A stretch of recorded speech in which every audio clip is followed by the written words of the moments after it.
entered the ledger. This is not a collection of motivational quotes. It is a documented system for the preservation of the mind. 12 entries, recovered from the private reflections of Marcus Aurelius. 30 minutes of silence and logic.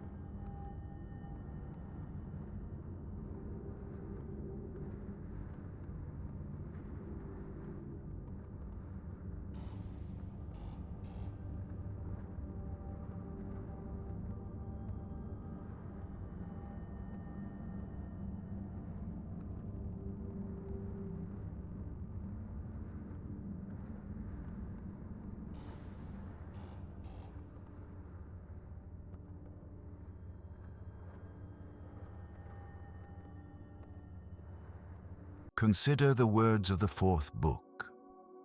The mind which is free from passions is a fortress, for man has nothing more secure to which he can fly for refuge and for the future be invincible. This is the foundation of the ledger.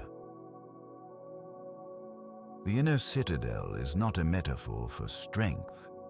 It is a functional boundary. Information enters the senses. The mind categorizes it. Logic dictates that an external event has no inherent power to disturb the observer. The disturbance is not the event. The disturbance is the judgment assigned to it.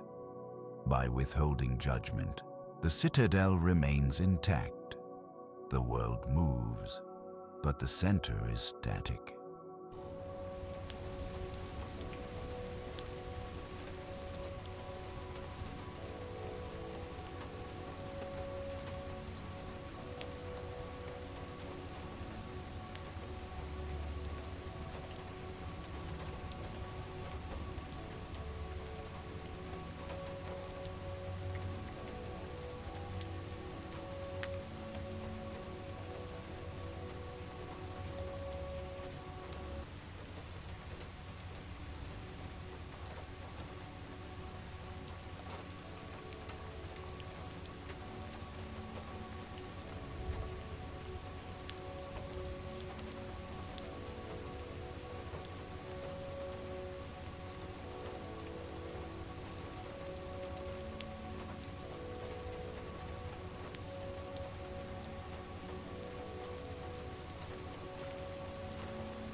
The citadel is built.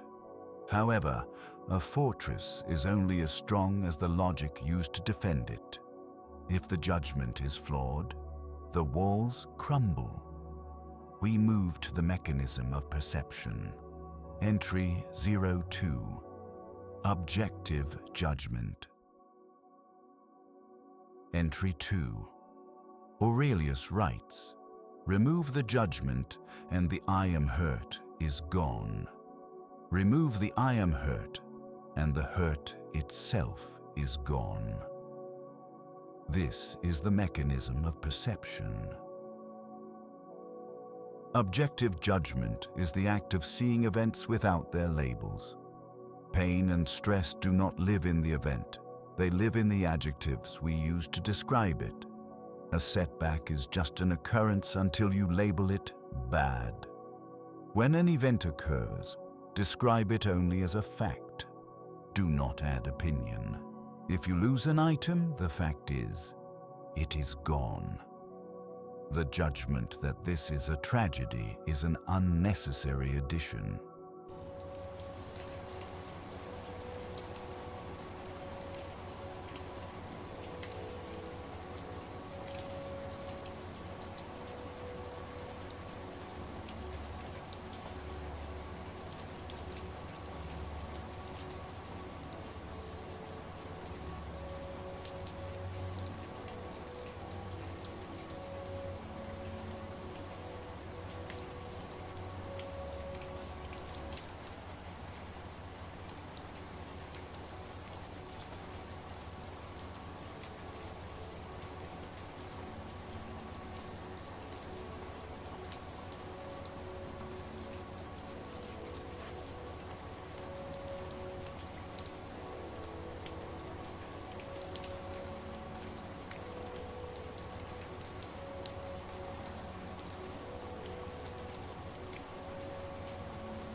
Viewing the world with objectivity reveals a core truth.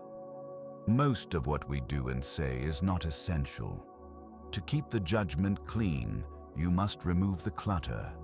We move to the discipline of focus. Entry 03. Eliminating the unnecessary. Entry 3. Marcus Aurelius observes, most of what we say and do is not necessary. If you can eliminate it, you will have more time and more tranquility. This is the practice of the essential. Most of our daily energy is spent on things that do not truly matter. We often act out of habit or the expectations of others rather than clear intent. When we remove the clutter of the unnecessary, we find the space to breathe. Before you speak or act, pause and ask, is this essential? If the answer is no, simply let it go. By doing less, you ensure that what you do choose is done with your full presence.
By stripping away the trivial, we gain clarity on the ground.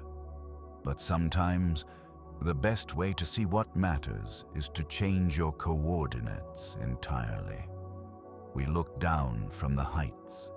Entry 04. The view from above. Entry 4. Aurelius says, look at the stars and see yourself running with them. Change of perspective sweeps away the dust of earthly life. Most problems feel large because we are standing too close to them. From a distance, personal drama disappears into the vastness of time and space. When overwhelmed, imagine looking down at your city, then your continent, then the earth. Your stress is a single point in an infinite field.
Scale provides perspective, but perspective remains a lens.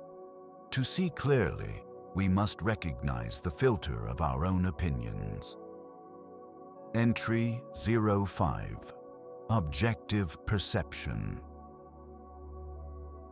Entry 5. Everything we hear is an opinion, not a fact. Everything we see is a perspective, not the truth. We do not see the world as it is, we see it as we are. Our biases act as filters that distort raw reality into emotional narratives. Practice stripping the adjectives away from your observations. A difficult conversation is simply a conversation.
When perceptions are stripped of opinion, only facts remain. These facts often appear as obstacles. However, the obstacle contains its own solution. Entry 06. The obstacle is the way. Entry 6. The impediment to action advances action. What stands in the way becomes the way. A challenge is not a stop sign, it is a resource. Fire consumes what is thrown into it and grows brighter. Your mind should do the same with adversity. Ask, how can this specific problem help me grow? Use the friction to build momentum.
Turning obstacles into fuel requires a source of internal power. That power cannot be found in the world outside. It is located deeper. Entry 07. Self-sufficiency of soul. Entry 7. Dig within. Within is the fountain of good, and it will ever bubble up if thou wilt ever dig. External validation is a hollow pursuit. Relying on the praise of others makes your peace a hostage to their whims. Return to your own principles daily. If you approve of your actions, the world's opinion is irrelevant.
Once you find sufficiency within, the noise of the world fades. What remains is the realization of time's brevity. The soul finds focus in the finality of life. Entry 08. Mortal perspective. Entry 8. You could leave life right now. Let that determine what you do and say and think. Awareness of death is the ultimate filter for priority. We live as if we have forever, which leads to procrastination and triviality. Treat every hour as if it were a rare gift. Eliminate what you wouldn't do on your final day.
Understanding that time is finite changes how we view our end.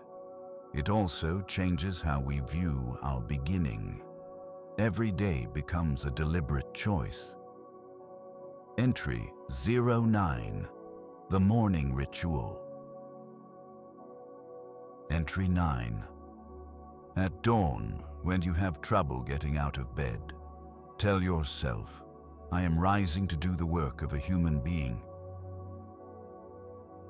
Discipline begins at the moment of waking. Your first hour dictates the quality of your focus for the entire day. Rise without hesitation. Acknowledge that you are built for purpose, not for comfort.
Rising with purpose aligns the self with duty. But duty is not a struggle against reality. It is an alignment with the natural order of things. Entry 10. Harmonious action. Entry 10. Everything that happens as it should, and if you observe carefully, you will find this to be so. Resistance to reality is the source of all suffering. Events follow a logical chain. Fighting the chain is an exercise in futility. Accept the current moment as if you had chosen it yourself. Work with the flow of events, not against them.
Acceptance of reality creates external peace.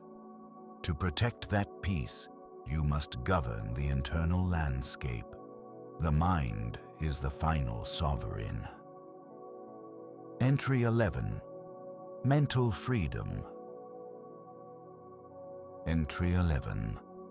The soul becomes dyed with the color of its thoughts.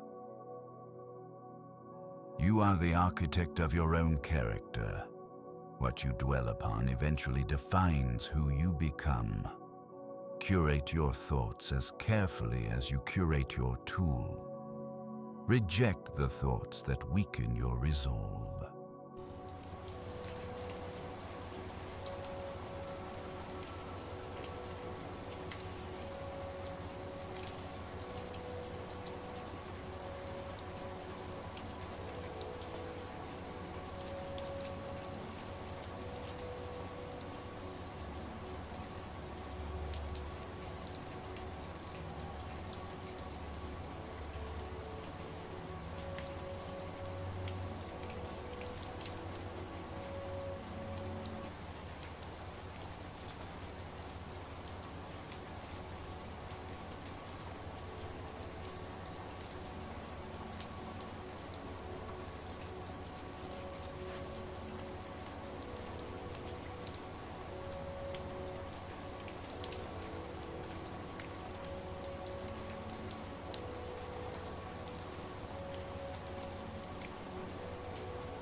A free mind is a quiet mind.